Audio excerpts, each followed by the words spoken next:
Good morning students. आज हम पढ़ रहे हैं मैग्नेटिक डायपोल के बारे में। तो डायपोल क्या होता है? It consist of two unlike poles of equal pole strength of either pole m and magnetic length 2l of the magnet. यानी कि एक बार मैग्नेट जिसकी टोटल लेंथ 2l लेनी है, अनलाइक पोल्स होने चाहिए और पोल स्ट्रेंथ आप m से रिप्रेजेंटेशन करेंगे। तो मैग्नेटिक डायपोल जो मोमेंट होगा उसको आप कैपिटल M से रिप्रेजेंटेशन करेंगे। तो capital M that is equals to m into 2l vector, यानी कि pole strength into length of the bar magnet, that is magnetic dipole moment. The direction is from south to north pole of the magnet. ध्यान रखना है, magnetic moment की अगर हम बात करते हैं तो उसकी जो डायरेक्शन होती है वो होती है हमारे पास साउथ टू नॉर्थ, और उसकी यूनिट जो होती है वो होती है एम्पियर मीटर स्क्वायर।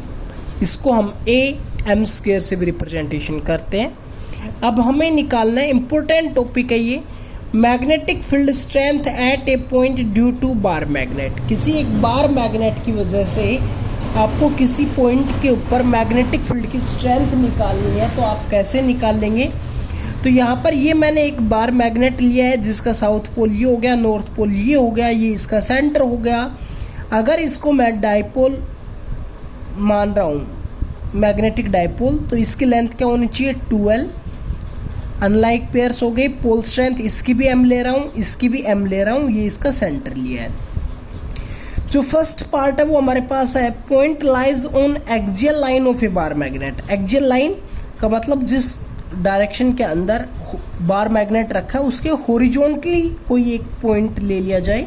उस पॉइंट के ऊपर अगर हमें से मैग्नेटिक फील्ड स्ट्रेंथ पूछ ली जाए तो वो होगा एक्सियल। जैसे कि मैंने यहाँ पर P पॉइंट के ऊपर निकाल रहा हूँ, तो सबसे पहले फील्ड स्ट्रेंथ निकाल लेंगे, या तो नॉर्थ की वजह से निकाल लीजिए या फिर साउथ की वजह से निकाल लीजिए।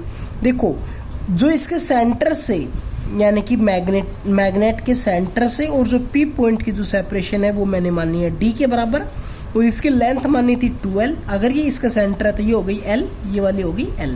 अब N से P के लिए डिस्टेंस क्या हो गई भाई? देखो, ये वाली डिस्टेंस है हमारे पास D और ये वाली है l।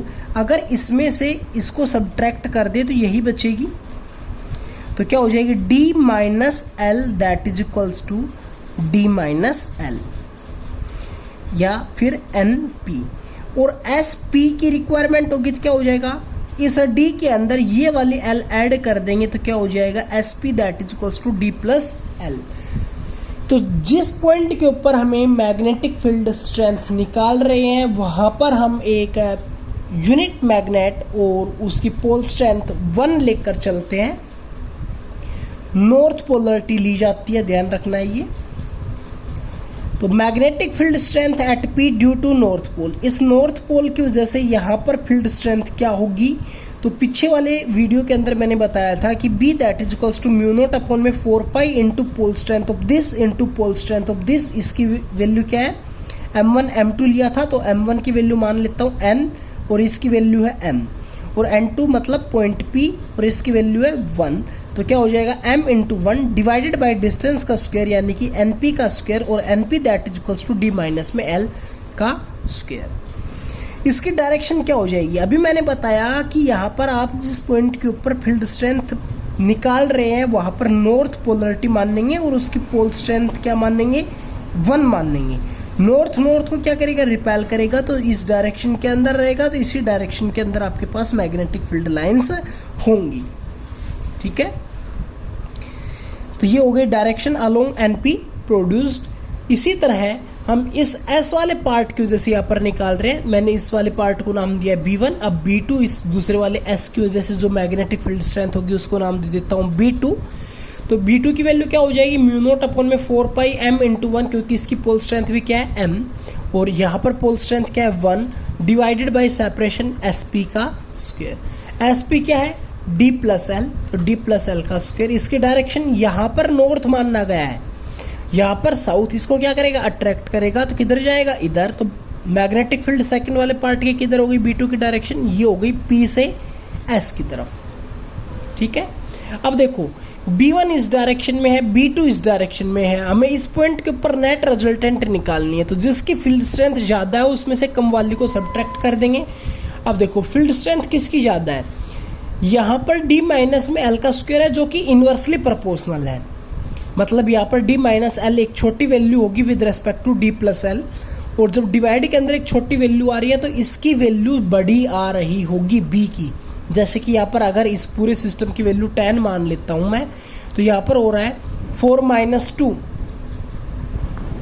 या 5, 4 माइनस 2 कर लीजिए, तो कितना हो गया 2 का स्क्वायर, तो 10 बाई 2 का स्क्वायर मतलब 4, 2.5 आ गया। यहाँ पर अगर 4 प्लस 2 करता हूँ 6, 6 का स्क्वायर 36, तो 10 बाई 36 एक छोटी वैल्यू होगी विद रेस्पेक्ट टू 10 बाई 4। तो ये वाली बड़ी वैल्यू होगी, ये वाली छोटी वैल्यू होगी। तो नेट रिजल्टेंट निकालने के लिए हम क्या करेंगे, बड़ी वाली में से छोटी वाली को सब्ट्रैक्ट करेंगे। तो B हमारे पास किसके बराबर आ जाएगा, B1 माइनस B2। B1 की और B2 की वैल्यू हम पुट करते हैं। यहाँ से हमने म्यू नॉट अपॉन में 4πm को कॉमन लिया है, तो अंदर क्या बच गया 1 माइनस में D माइनस में L का होल स्क्वायर, माइनस के अंदर 1 डिवाइडेड बाई D प्लस में L का होल स्क्वायर। इनका एलसीएम लेंगे तो क्या हो जाएगा, D का स्क्वायर माइनस में L का स्क्वायर का होल स्क्वायर, ऊपर क्या बच जाएगा D प्लस में L का होल स्क्वायर माइनस में D माइनस में L का होल स्क्वायर। इस होल स्क्वायर्स को खोल लेंगे तो हमारे पास हो जाएगा D का स्क्वायर प्लस में L का स्क्वायर प्लस 2DL माइनस ये वाला, और इस D माइनस में L के स्क्वायर को खोल लेंगे तो D का स्क्वायर प्लस L का स्क्वायर माइनस में 2DL। बाहर जो माइनस है हम इस ब्रैकेट को खोल लेंगे तो इनके साइंस चेंज होंगे, तो क्या हो जाएगा D का स्क्वायर प्लस में L का square plus 2DL minus D का स्क्वायर माइनस L का square minus minus plus 2DL। Minus D square से plus D square cancel, plus L square से माइनस L स्क्वायर कैंसिल, क्या बच गया 2DL plus 2DL that is 4DL। Divide के अंदर क्या बच गया, D का स्क्वायर माइनस में L का स्क्वायर का होल स्क्वायर। अब देखो 4 को मैं लिख सकता हूँ 2 इंटू 2, तो देखो अब मैंने क्या किया, म्यू नॉट अपॉन में 4πm एज इट इज, 4 को लिख दिया 2L, 4 और L था तो इसको मैंने लिख लिया 2L, बच गया इधर से 2 और D पीछे लिख लिया, नीचे सेम है। अब देखो m into 2L that is m, that is dipole moment, then mu not upon में 4π 2m D बाई D का स्क्वायर माइनस में L का स्क्वायर। अगर हम ये मान लें कि if L is very very less than two D, then B that is equals to mu not upon में 4π 2mD divided by D raise to power 4। एक D से एक D कैंसिल हो जाएगा, तो नीचे D की क्यूब बचेगा, तो हमारे पास रिजल्टेंट क्या हो जाएगा, म्यू नॉट अपॉन में 4π 2m by D cube along NP produce, जो B1 की डायरेक्शन थी वही। दूसरा पार्ट क्या कहता है, when point lies on equatorial line of A bar magnet. अब हम निकाल रहे हैं इक्वेटोरियल, तो इक्वेटोरियल पॉइंट कौन सा होता है, ये हमारे पास डाइपोल है, इस डाइपोल के सेंटर से परपेंडिकुलर जो होता है वो हमारे पास हो गया इक्वेटोरियल, यहाँ पर निकाल रहे हैं। अब देखो सबसे पहले इस वाले पोल की वजह से यहाँ पर निकालूंगा तो क्या होगी, magnetic field strength, north pole जिसका पोल स्ट्रेंथ 1 लेंगे, नॉर्थ को क्या करेगा रिपेल, यानी कि B1 की डायरेक्शन इधर हो जाएगी, और जो जैसा कि पीछे किया था वैसा ही, लेकिन यहाँ पर सेपरेशन ये वाली L है, ये वाली L है, ये वाली D है, तो ये वाली हो जाएगी D का स्क्वायर प्लस में L का स्क्वायर का अंडर रूट, और ये वाली भी सेपरेशन हो जाएगी D का स्क्वायर प्लस में L स्क्वायर का अंडर रूट। ये वाली वैल्यू यहाँ पर पुट करते हैं तो हमारे पास हो जाएगा B1 that is equals to mu not upon में 4πm डिवाइडेड बाई D का स्क्वायर प्लस में L का स्क्वायर अलोंग NP प्रोड्यूस, जो कि हमने इस डायरेक्शन के अंदर बताया। अब देखो इस वाले पोल की वजह से निकाल लेंगे, तो ये वाला नॉर्थ पोल यहाँ पर जो हमने रख के चेक किया है वो इसको क्या करेगा, अट्रैक्ट करेगा, तो B2 की डायरेक्शन हो जाएगी इस डायरेक्शन के अंदर, और उसकी वैल्यू क्या हो जाएगी, म्यू नॉट अपॉन में 4πm into 1 divided by SP का स्क्वायर। SP की वैल्यू क्या है हमारे पास, अंडर रूट D का स्क्वायर प्लस में L का स्क्वायर, तो उसका स्क्वायर करेंगे तो क्या हो जाएगा D का स्क्वायर प्लस में L का स्क्वायर। डायरेक्शन क्या हो जाएगी, अलोंग P2S। अब देखो ये हमारे पास जो डायमेंशन है, ये वाले डायमेंशन इसके बराबर है, ये वाले डायमेंशन इसके बराबर है, ये कॉमन है, तो ये दोनों ट्रायंगल एक जैसी हो गई, तो ये वाला एंगल और ये वाला एंगल भी क्या होंगे, इक्वल होंगे। तो हमने क्या किया, इसको कंपोनेंट के अंदर तोड़ने की कोशिश की, B1 को और B2 को। तो कंपोनेंट को मैंने यहाँ पर नीचे रिप्रेजेंटेशन किया है, तो B1 का एक कंपोनेंट इधर हो जाएगा B का एक कंपोनेंट इधर हो जाएगा। अब देखो ये वाला जितना एंगल थीटा है तो ये वाला एंगल भी क्या है थीटा, तो ये वाले दोनों लाइंस क्या है पैरेलल है, तो ये वाला एंगल और ये वाला एंगल भी क्या हो जाएंगे, दोनों इक्वल्स हो जाएंगे। ठीक है, तो नीचे वाले डायग्राम से मैंने B1 की डायरेक्शन इधर थी, B2 की डायरेक्शन इधर है, ये वाला एंगल थीटा है, मैंने इसको कंपोनेंट में तोड़ा तो इधर हो जाएगा B1 साइन थीटा, इधर हो जाएगा B1 कोस थीटा। इसी तरह B2 के कंपोनेंट्स के अंदर तोड़ेंगे तो B2 साइन थीटा इधर और B2 कोस थीटा इधर। अब देखो B1 साइन थीटा और B2 कोस थीटा, B1 और B2 की वैल्यू इक्वल आ रही है तो साइन थीटा भी दोनों इक्वल है, तो हमारे पास B1 साइन थीटा और B2 साइन थीटा की वैल्यू क्या है, दोनों इक्वल मैग्नीट्यूड है और अपोजिट डायरेक्शन के अंदर है, तो हम इन दोनों को क्या कर सकते हैं, कैंसिल आउट कर सकते हैं। अब बच गए हमारे पास ये वाले दो कंपोनेंट, तो net resultant magnetic field at P किसके बराबर हो जाएगी, that is B1 cos theta plus B2 cos theta, और B1 कोस थीटा और B2 कोस थीटा की वैल्यू भी सेम है, तो हम क्या लिख सकते हैं, twice of B1 cos theta.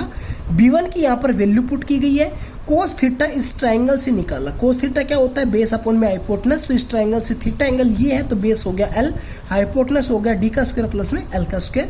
ये वाली वैल्यू मैंने यहाँ पर पुट की, यहाँ पर अंडर रूट नहीं रिप्रेजेंटेशन करके मैंने इसकी पावर 1/2 कर दी। अब देखो 2 म्यू नॉट अपॉन में 4 pi as it is m into L divided by D का स्क्वायर प्लस में एल का स्क्वायर, और यहाँ पर है डी का स्क्वायर प्लस में एल का स्क्वायर की पावर 1/2, तो इसकी पावर मैं यहाँ पर 1 रिप्रेजेंटेशन कर सकता हूँ, 1 + 1/2 3/2।